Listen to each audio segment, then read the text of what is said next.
1936 সালে ঢাকা বিশ্ববিদ্যালয় শরৎচন্দ্র চট্টোপাধ্যায়কে একটি উপাধি দেন, সেটা হচ্ছে delete doctor of literature. Delete উপাধি দেন কে? ঢাকা বিশ্ববিদ্যালয়,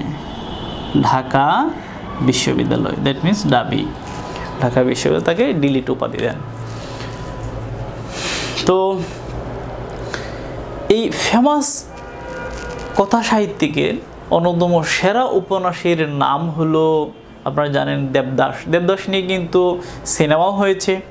এটি কিন্তু এখনও যদি আপনারা ইউটিউবে যদি আপনারা সার্চ করেন তাহলে কিন্তু আপনারা পাবেন দেবদাস।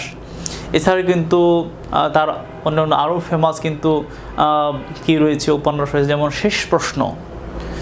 আপনি যদি না পড়েন তাহলে কিন্তু আপনি বুঝতে পারবেন না, এত যুক্তির মানে কি বলবো, যুক্তির আরও এই শেষ প্রশ্ন, মানে আপনি না পড়লে আপনি বুঝতে পারবেন না। তারপরে আপনার রয়েছে গৃহদাহ, হ্যাঁ, এরকম আপনি অসংখ্য তার কী পাবেন, উপন্যাস পাবেন। তারপর রয়েছে শ্রীকান্ত, যেটি না পড়লে নয়। শ্রীকান্তর মধ্যে কিন্তু শরৎ জীবনের সম্পূর্ণ ছায়াপাত, দ্যাট মিনস আমরা বলতে পারি আত্মজীবনী। শ্রীকান্তটা কিন্তু মোস্ট ইম্পর্টেন্ট, মনে রাখবেন। শ্রীকান্ত হচ্ছে তার আত্মজীবনীমূলক লেখা শ্রীকান্ত, এটি মনে রাখবেন, বিভিন্ন পরীক্ষাতে কিন্তু এটি আসে। শ্রীকান্ত কার লেখা বা শ্রীকান্ত কোন ধরনের রচনা? আত্মজীবনীমূলক রচনা। কার রচনা? শরৎচন্দ্র চট্টোপাধ্যায়ের রচনা। তো আমরা শুধু উনি কিন্তু উপন্যাসই লিখেছেন না, উনি গল্প লিখেছেন। ওই যে ওনার শুরুটাই তো গল্প দিয়ে, মন্দির গল্প দিয়ে। উনি যে গল্পই লিখেছেন, যেটাই লিখেছেন, ওইটাতেই উনি কি মানে ধরা যায় যে উনি সোনা ফলেছে আর কি, সফল হয়েছেন। এক কথায় আমরা বলবো যে সার্থক গল্পকার হচ্ছে শরৎচন্দ্র চট্টোপাধ্যায়। আপনারা জানেন বাংলা সাহিত্যে হৈমন্তী এবং বিলাসী দুটি গল্পই হচ্ছে সেরা। একটা হচ্ছে রবীন্দ্রনাথ ঠাকুরের এবং আরেকটা হচ্ছে কি শরৎচন্দ্র চট্টোপাধ্যায়ের। এই দুটি গল্পই নানা ক্যালকুলেশন করে দুটি গল্পই কিন্তু দীর্ঘদিন থেকে বাংলার এই পাঠক পাঠিকাদের কি করে আসছে, প্রভাবিত করে আসছে, এবং আরও অনেক দিন প্রভাবিত করে যাবে। দুটি গল্প নানা কারণে এটি প্রভাবিত করে যাবে, নানা গুণ রয়েছে গল্পের মধ্যে। তো এই বিলাসী গল্পটি প্রথম যে পত্রিকায় প্রকাশিত হয় সেই পত্রিকার নাম হচ্ছে ভারতী পত্রিকা। আমি এখানে দিচ্ছি, নোট করে রাখবেন, ভারতী পত্রিকা। কি পত্রিকা? ভারতী পত্রিকা। ভারতী পত্রিকায় কোন সংখ্যায়? বৈশাখ সংখ্যা, একটু মনে রাখবেন, বৈশাখ। কোন পত্রিকার কথা বলছি? ভারতী পত্রিকার কথা বলছি। কোন সংখ্যার কথা বলছি?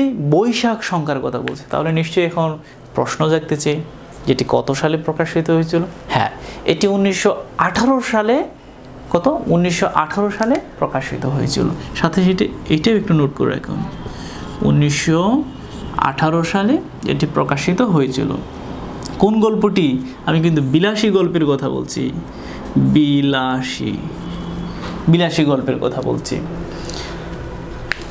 এই গল্পটি যখন প্রকাশিত হলো তখন কিন্তু মানে পাঠক বোদ্ধা যারা রয়েছে, গল্প বোদ্ধা যারা রয়েছে, সাহিত্য বোদ্ধা যারা রয়েছে, তখন কিন্তু তাকে অন্যরকমভাবে মূল্যায়ন করেছিল। আপনারা জানেন যে মানে সব রচনা দিয়ে কিন্তু মানে একজন লেখককে কিন্তু মূল্যায়ন করা যায় না বা কবিকে মূল্যায়ন করা যায় না।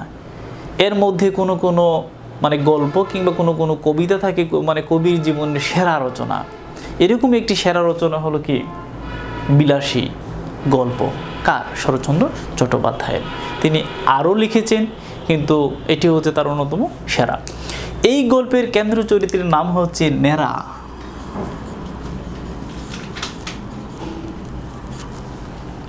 কি বলেছি? কেন্দ্রীয় চরিত্রের নাম হচ্ছে নেরা। এই দেখুন পুরো গল্পটি যখন আপনি পড়তে যাবেন তখন দেখবেন যে একজন লেখক, সে আপনি মনে করবেন সে তার আত্মজীবনী বলে যাচ্ছে। এটি হচ্ছে কি মানে গল্প দুইভাবে বর্ণনা করা যায়। একটা হচ্ছে উত্তম পুরুষে, এটা নাম পুরুষে, আমি, আমরা, আমাকে, আমাদিগকে, মানে ফার্স্ট পারসন। উত্তম পুরুষ, মধ্যম পুরুষ, নাম পুরুষ।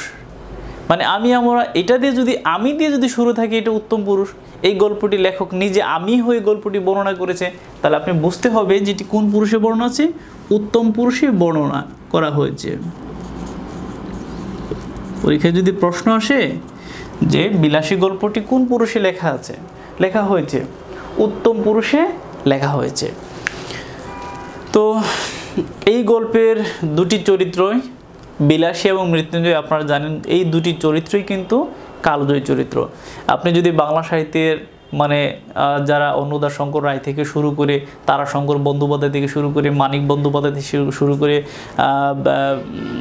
আমাদের বিশ্বকবি রবীন্দ্রনাথ ঠাকুর থেকে শুরু করে আপনি যদি ফেমাস রাইটারদের আপনি যদি রচনাগুলো ধরেন, এবং বঙ্কিমচন্দ্র থেকে শুরু করে ফেমাস রাইটারদের রচনা যদি ধরেন, যে কোন কোন মানে রচনার কোন কোন চরিত্রগুলোকে আপনার কাছে জীবন্ত মনে হয়, কোন কোন চরিত্রগুলো মহাখালী টিকে থাকতে পারে, আপনি যদি ক্যালকুলেশন করেন এর মধ্যে আপনি কিন্তু ধরতে হবে কি শরৎচন্দ্র চট্টোপাধ্যায়ের এই বিলাসী গল্পের কোন চরিত্র, বিলাসী গল্পের বিলাসী এবং মৃত্যুঞ্জয় কোন চরিত্র বলছি, বিলাসী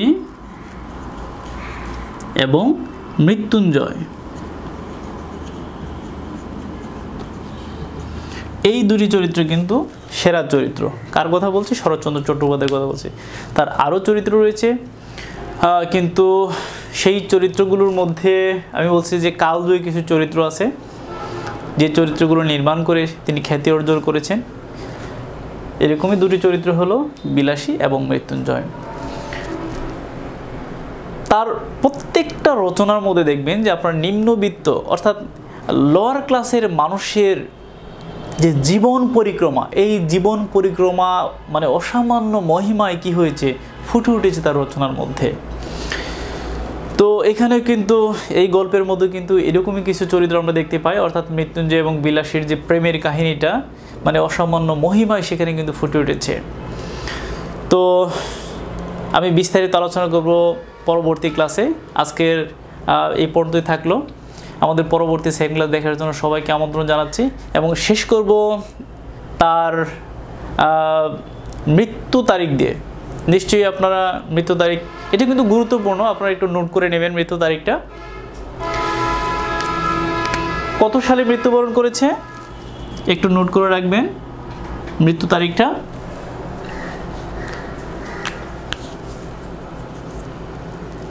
1900 কত সালে, 1938 সালে উনি মৃত্যুবরণ করেছেন।